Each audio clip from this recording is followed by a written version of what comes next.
अब बात करते हैं सऊदी अरब की। यह कभी एक रूढ़िवादी तेल समृद्ध राज्य था। यहाँ धार्मिक पुलिस सख्त ड्रेस कोड लागू करती थी, महिलाएं गाड़ी नहीं चला सकती थीं और लाइव म्यूजिक पर प्रतिबंध था। लेकिन पिछले कुछ वर्षों में सऊदी अरब ने बदलाव को अपनाया है और इसमें एक नाटकीय परिवर्तन देखा गया है। यह अपनी रूढ़िवादी छवि को पीछे छोड़ते हुए अपनी अर्थव्यवस्था में विविधता ला रहा है। पिछले हफ्ते रियाद में एक फैशन शो का आयोजन हुआ, जिसमें प्रसिद्ध गायिकाओं जैसे सेलिन डियोन और जेनिफर लोपेज ने प्रदर्शन किया। यह ऐसा आयोजन था जो पहले इस देश ने कभी नहीं देखा था। लेकिन जब सऊदी अरब आधुनिकता को गले लगा रहा है, इसके अतीत की कुछ छायाएं अभी भी बनी हुई हैं। हमारी अगली रिपोर्ट आपको सऊदी अरब की दो कहानियों से रूबरू कराएगी। सपनों जैसे चमचमाते गाउन में मॉडल्स, शानदार गाला प्रदर्शन और अंतर्राष्ट्रीय सितारों जैसे जेनिफर लोपेज, कैमिला कैबेलो और सेलिन डियोन का जलवा। लेबनानी फैशन डिजाइनर एली साब ने अपने नवीनतम फैशन शो में पूरी तैयारी के साथ भाग लिया। लेकिन सबसे ज्यादा ध्यान आकर्षित करने वाला स्थान था रियाद, सऊदी अरब की राजधानी। मैं इससे ज्यादा गर्व महसूस नहीं कर सकता कि सऊदी अरब में यह सब हो रहा है।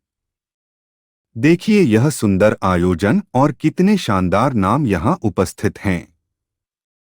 यह कला और संस्कृति के साथ विकास के विचार के अनुकूल है। यह बयान रियाद सीजन के दौरान कला और संस्कृति को बढ़ावा देने के बारे में था। दशकों तक सऊदी अरब को इसकी रूढ़िवादिता के लिए जाना जाता था।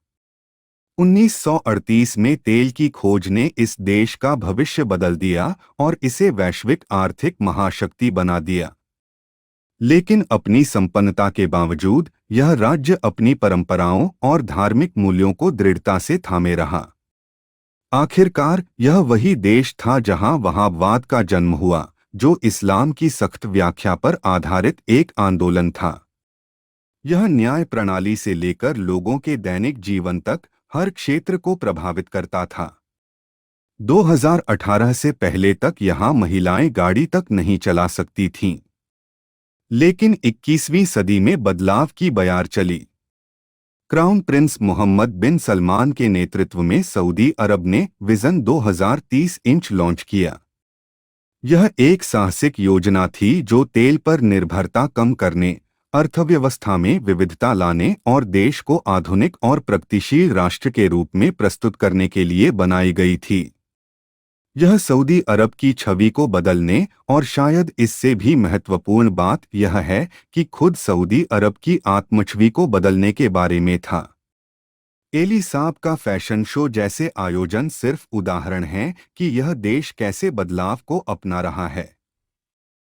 संगीत समारोह, पार्टियां, खेल आयोजन और कला, ये सब एक नए सऊदी अरब को प्रस्तुत करने के प्रयास हैं। ऐसा सऊदी जो दुनिया का स्वागत करने के लिए तैयार है और अपनी रूढ़िवादी छवि को पीछे छोड़ रहा है। लेकिन यह परिवर्तन गहरी विरोधाभासों के साथ आता है। एक तरफ जहां देश अपनी चमकधमक से दुनिया को आकर्षित कर रहा है, वहीं इसका न्याय तंत्र दुनिया के सबसे कठोर तंत्रों में से एक है। 2024 में सऊदी अरब ने 101 विदेशी नागरिकों को मृत्युदंड दिया, जो 2022 और 2023 के संयुक्त आंकड़ों से अधिक है।